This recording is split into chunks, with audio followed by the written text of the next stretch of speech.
Next question up comes from a lifter who had a lower back injury, strained muscle.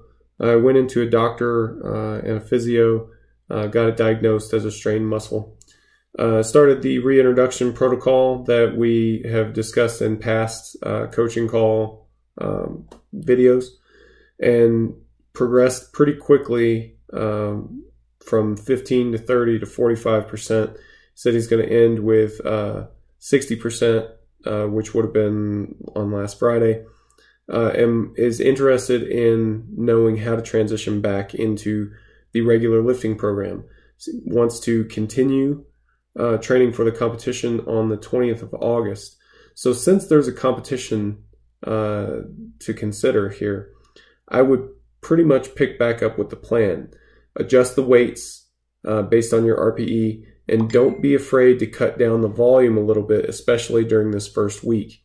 If you're feeling tired, if you're feeling like your muscles are, I mean, there's sore and tired that is normal, but then there's the sore and tired that you feel sometimes like, if I keep doing this, something's going to go.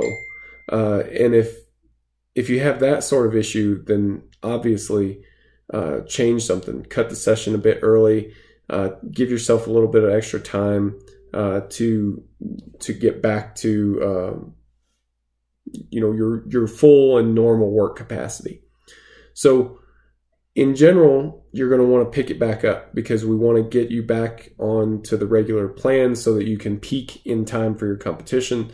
But that has to be tempered with good sense. That has to be tempered with our willingness to make adjustments based on changes to your work capacity. So that's probably going to be the biggest two things.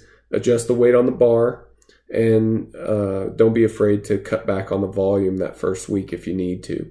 You're still getting used to it again. You're still kind of reintroducing to the whole training process. So making those two adjustments is expected at this point. The other thing is that I just kind of want to throw out there real quick. You mentioned how quickly you came back through this injury, basically doing the whole reintroduction protocol compressed into a week. Normally, that's not ideal. I would say that that's not the way that we want to go about it. But obviously, this is a different situation since you're under the guidance of a physiotherapist.